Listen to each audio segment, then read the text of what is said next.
What car tips should everyone know?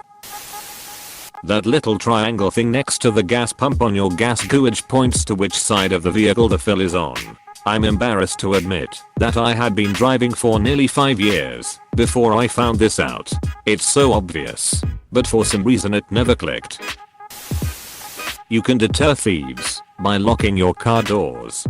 Locking your car doors is always a good idea, except for those places where polar bears roam around and you're required by law to leave your car unlocked so people can easily enter any car and escape a possible polar bear attack. You can escape polar bear attacks by moving to Arizona.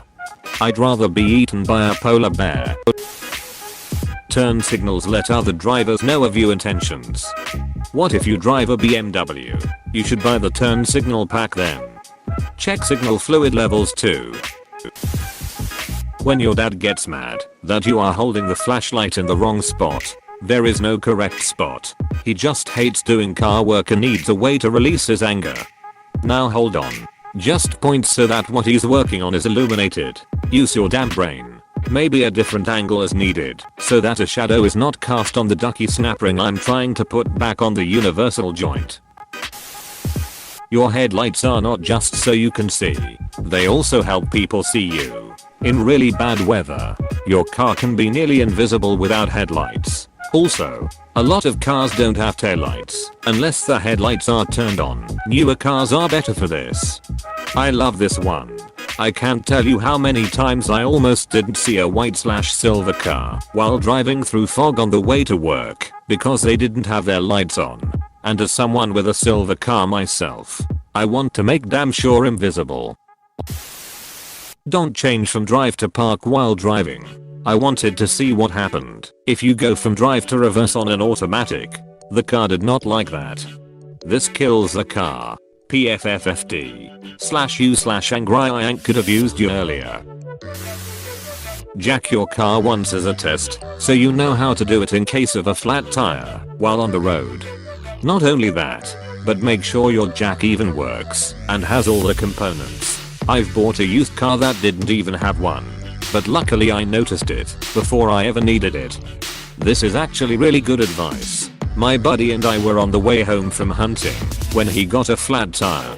We pulled over, jacked the truck up, pulled the tire, and then went to put the spare tire on. This is when we figured out that his jack wouldn't go high enough to put the inflated spare tire on.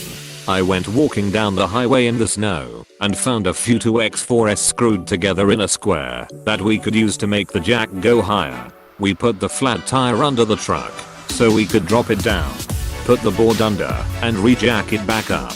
We finished getting the spare tire on and thought we would be on our way. But then we realized he had another flat tire and had to call for a tow. Longest drive home from hunting ever. Yep. I drove an S10 back in high school, got a flat at work, my jack was seized up, and my coworker's jack from his Eclipse didn't jack it up high enough to put the spare on. We did pretty much the same thing, but used a cinder block.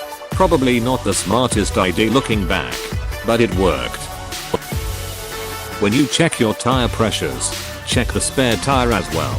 Oftentimes it is too flat to use when you need it. If you are worried about your car getting stolen, pull a strategic fuse.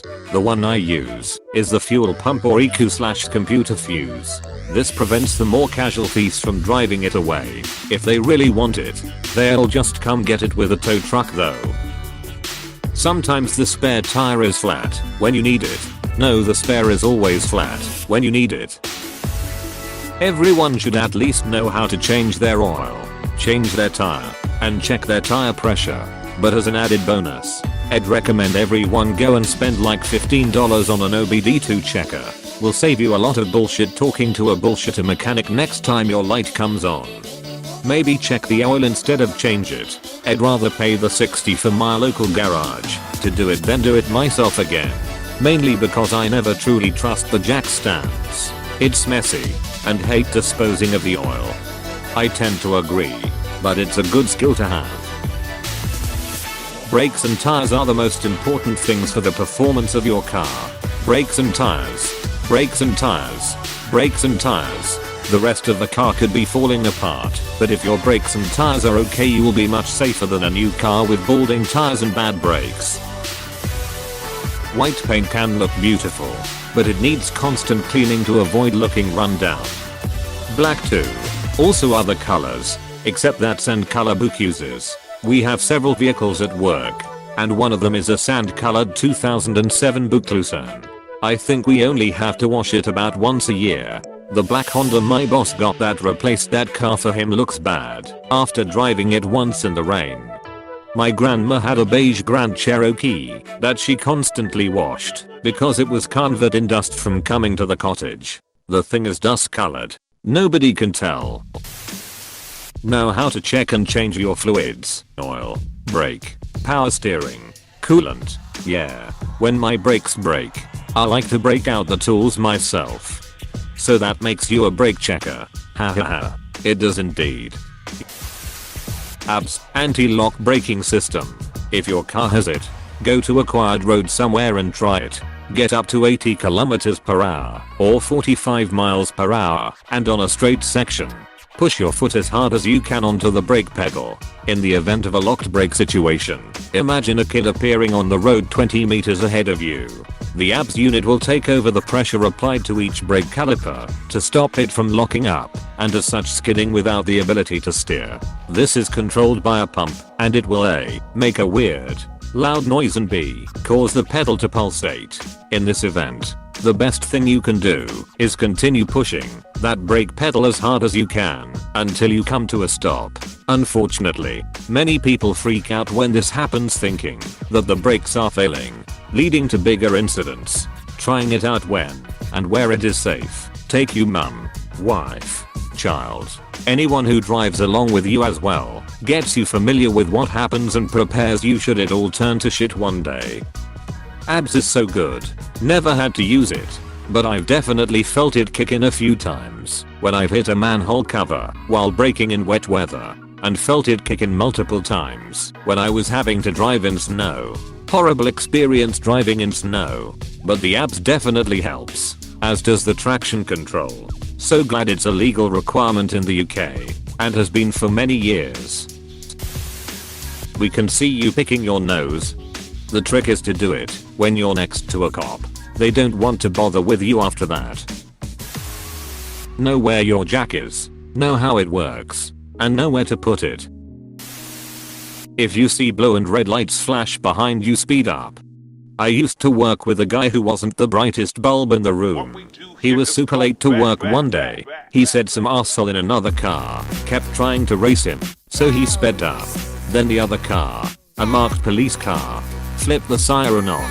He got a pretty hefty ticket. He was later fired for calling the boss's daughter a stupid fat cow. No defensive driving. Lots of crazy psycho drivers out there. Need to know how to evade them while not breaking the rules yourself.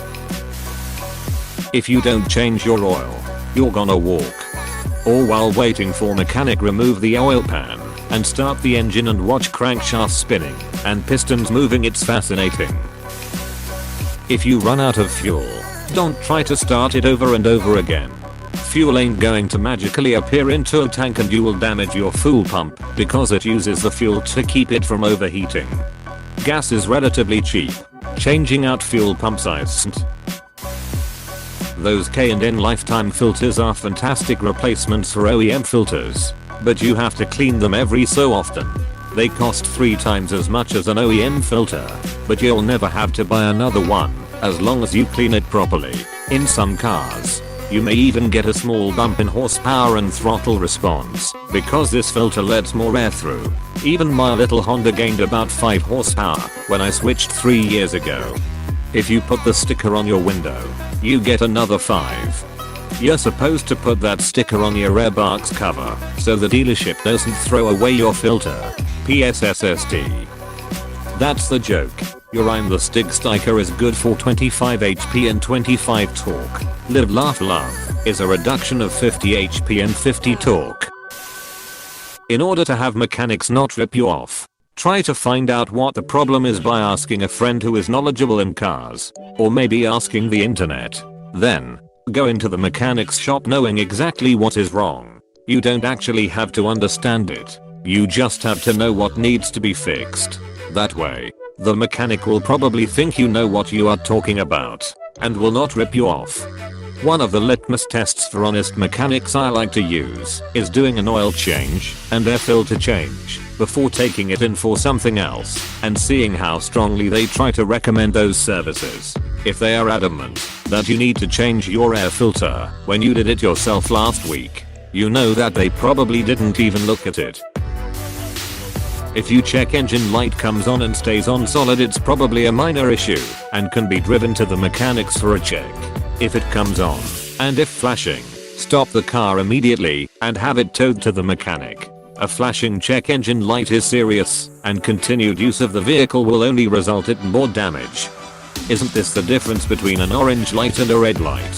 When there is a red light in your display you stop the sap, and with an orange light you have to drive home/mechanic. They're referring specifically to the check engine light. It blinks to indicate misfires and maybe certain other things that are very detrimental to the health of your emission system. Emergency flares are worth their weight in gold if you break down in the wrong place. There are very few things that can cause a vehicle to break down while actually in motion. If you ensure to maintain these things, you are sure to always be able to safely get home or to a mechanic instead of being stuck on the side of the road. The timing belt is a common one. They are usually rated for about 75k miles. I've seen them go as far as 210k before breaking. Breaking a timing belt/chain will kill most modern engines. They don't make them with chains anymore. They make them with belts. And if the belt breaks it stops the engine altogether. You can replace the belt however, and usually the engine is fine. This does however become a problem in what is called interference motors, where the timing belt controls the stroke of the valves, which go out of control if it breaks, thus bending the valves and ruining the engine. You can absolutely buy a new vehicle with a timing chain.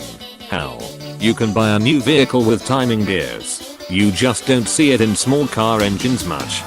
Oh well, up until my truck, all I had was small engines, except my 84, and it had a chain. But back then they all had chains.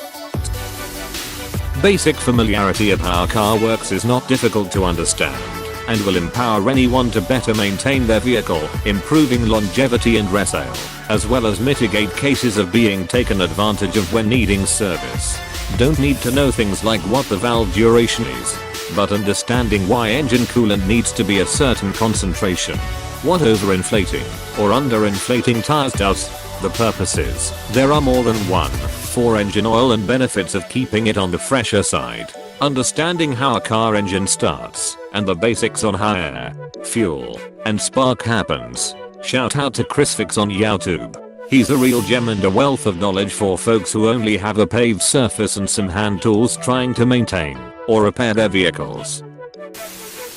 If your account or heat smells like stinky feet, your cabin air filter is dirty and needs to be replaced. The cabin air filter is super easy to replace yourself. On some newer cars, it doesn't even require tools. Open your glove box, and you might see a panel either in or behind it.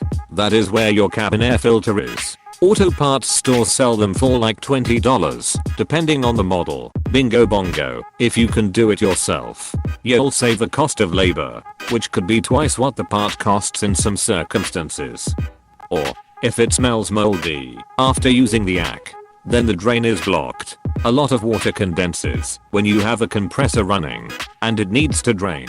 My old boss had a 2000 Corvette that kept clogging its drain, and it always smelled terrible. I took an emergency driving course where you used your own car.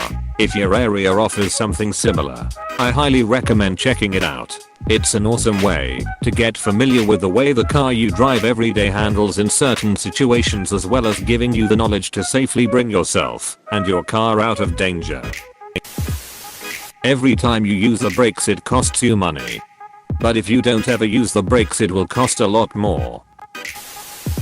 Don't buy that expensive car unless you can really afford it. I know so many people who spend nearly 50% of their paycheck for their car that they barely use. Not to mention, it doesn't retain its value. Buy used with low mileage. I have a 4-year-old luxury car that was over $70 new. Found the window sticker with the paperwork, under 45,000 miles. Looks and drives like new, and I got it for under $20,000.